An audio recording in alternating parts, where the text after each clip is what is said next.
On April 20th, 2010, 80 kilometers off the coast of Louisiana, the largest man-made disaster in terms of damage to the environment occurred on an oil platform of ultra-deep drilling. More than 13 years have passed since the explosion on the Deepwater Horizon, but this tragedy will forever remain in the modern history of the United States as one of the most terrible. Fortunately, the amount of survivors was much greater than the quantity of dead or missing. However, only few people know how any of the survivors live after the catastrophe. Today in the issue we will tell you about the further fate of Caleb Holloway, a floorhand on the drilling deck.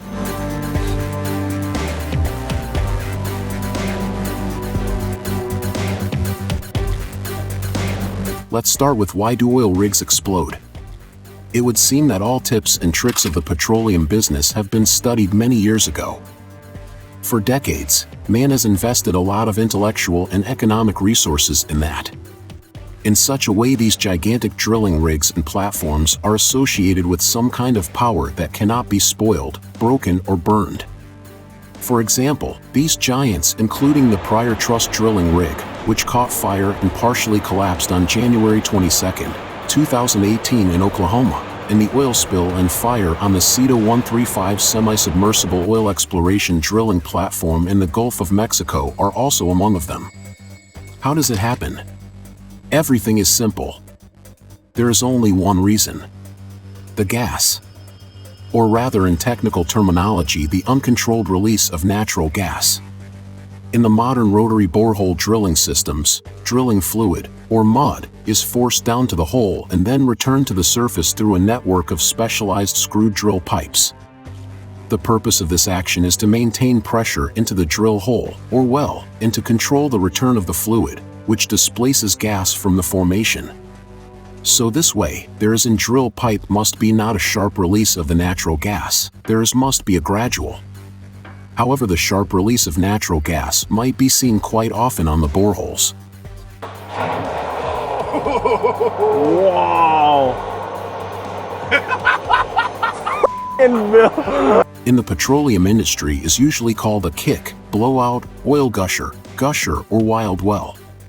Sometimes, in the petroleum business, there is very difficult to deal with this phenomenon. According to many experienced petroleum engineers, this is an absolutely unpredictable thing. Even many experienced professionals can pay not only with expensive equipment and in addition lost their lives for missing just one small detail. However, unfortunately, the tragic incident that occurred on Deepwater Horizon, the drilling platform, has combined several the worst case scenario. In this film, we do not stop on every technical aspect that caused the accident. You can watch some investigation films. There are enough of them on YouTube. In the case of the Deepwater Horizon accident, the buckled drill pipe prevented the blind shear ram from sealing the well. Oil and gas from the well flowed out of the buckled drill pipe and into the Gulf of Mexico for 87 days. A reported 5 million barrels of oil eventually spilled. Nonetheless, a few of them you can see on your screens. There were many of them and they are all extremely important, right down to the gas alarm system failed.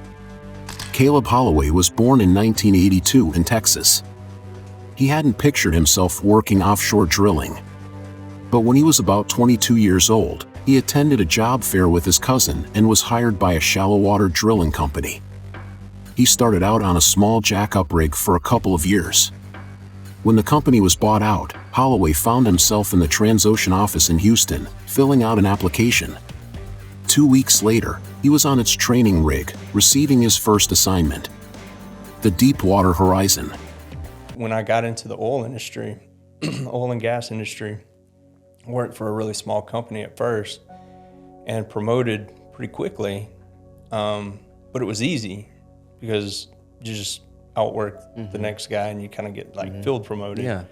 But then I left that company and went to Transocean, which was the biggest and the best in the business. And it was a little harder to promote there. Not hard, but you had to do the paperwork and do, all kinds of OJT, on-the-job training. And so focused on that a lot and put in a lot of work on promoting out there, and quickly moved up. But yeah, that was kind of an opportunity to use that hardship to apply to something else in a positive way, even though you're constantly thinking about it, you know. What was a Deepwater Horizon? This was a 5th-generation, ultra-deepwater, dynamically positioned, column-stabilized, semi-submersible mobile offshore drilling unit. It designed to drill subsea wells for oil exploration and production using an 75 inches, 15,000 pounds on square inches blowout preventer and a 21 inches outside diameter marine riser. The offshore drilling rig owned by Transocean Limited Trade Development. The company was the world's largest offshore drilling contractor on that moment. It built in 2001 in Ulsan, South Korea, by Hyundai Heavy Industries. This colossus allowed drilling wells on 30,000 feet of depth. The total cost of this giant was more than $500 million. On the rig, Holloway has started as a roustabout and worked his way up through the crane crew. When a spot opened up on the drilling crew, he was quick to take it and even quicker to bond with his fellow crew members.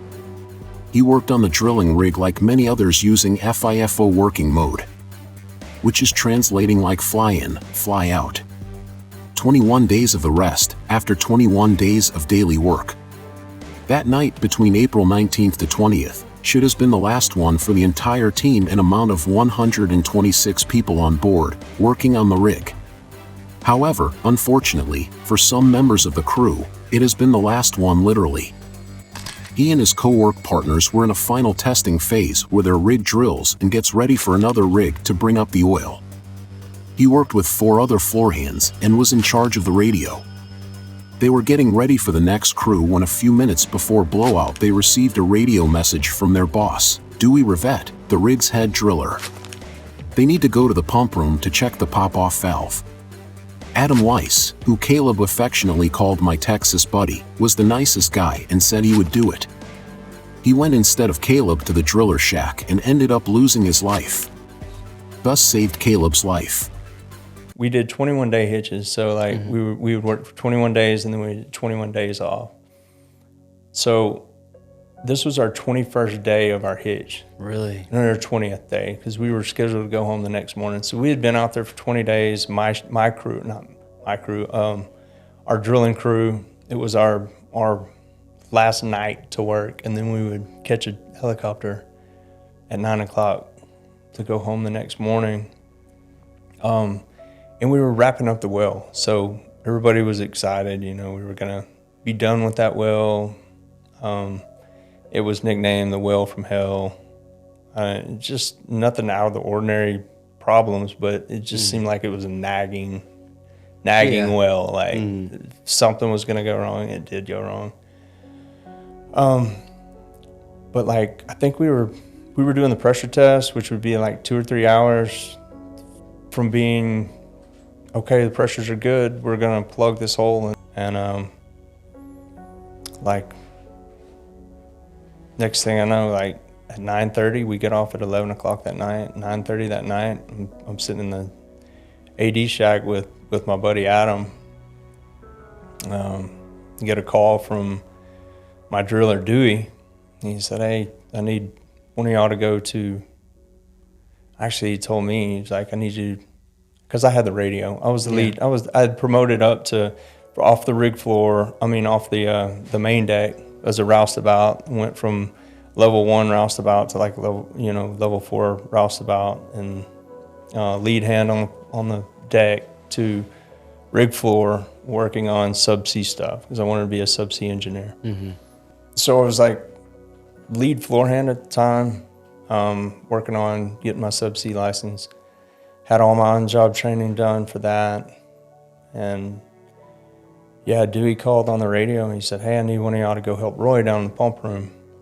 And I said, "All right." So I started taking off my radio, right? And Adam, a good friend, he's from Yorktown, Texas, that was out there. You know, we had been on the same crew for a while.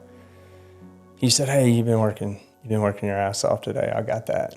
And like, I'll get that. I'll see you at 11:30, because we always worked out at 11:30 in our gym. We had a gym on the rig. And I said, okay, all right, appreciate it, man. And that was the last time I saw him. Like, that's hard. That was hard for me. That was one of the biggest things for me. It's like, I should have been taking that call, and he took the call for me. And just something like after that was something really hard for me to accept. And then there was a powerful blowout. Due to the pressure difference under the ocean layers and on the surface of the drilling rig, it overthrew hundreds of tons, firstly of drilling mud, and then of oil. The chaos that formed at the drilling floor, which was a whirlwind that demolished everything. Over and above huge flying drill pipes, left no chance for the drilling crew to survive. According to the version of official investigation, the blowout almost instantly killed all the members of the drilling crew, with the exception of Caleb and another floor hand, Dan, who were in a safe place. Only they have survived of the drillers. The blowout continued for some time until the slightest spark was caught by natural gas escaping from the bowels, which is a constituent product of oil. Finally, the unthinkable was happened. That's when I felt the particles of gas. Like, I could taste it. You know how it is whenever you're in a vapor kind of. You can kind of feel it and kind of taste it. It's just heavy, and we're in this like enclosed little metal room with one opening, and I could feel that stuff going. And so I'm like dialing 2111. Nothing. Couldn't get in.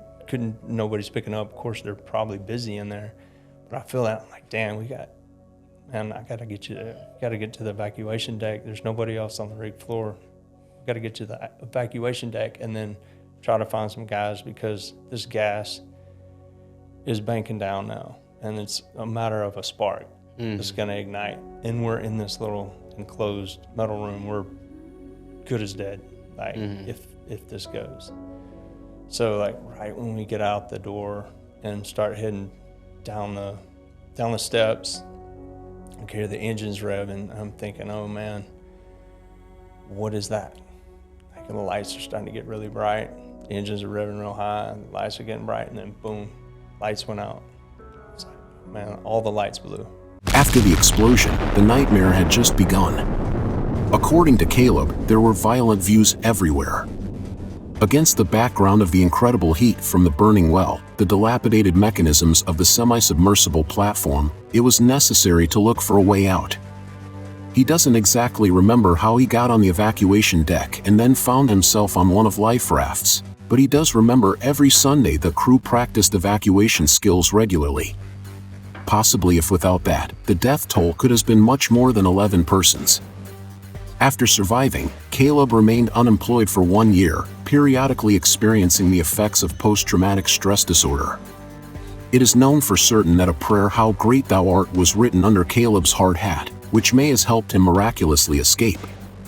In 2016, the film of the same name by Peter Berg was presented, in which Caleb was actively involved as a consultant of drilling scenes.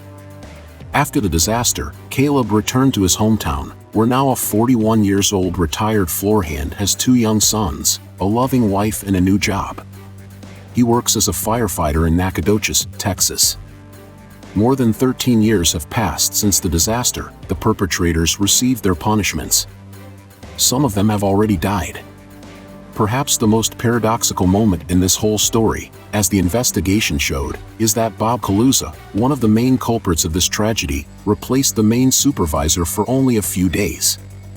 The paradox is the person who was a supervisor and should have been offshore, was onshore, and he had been taking some refresher courses to identify the dangers of gas leaking on wells. It was the most unjustified courses in the middle of finishing important work. It was very unreasonable and stupid, which cost the lives of 11 people.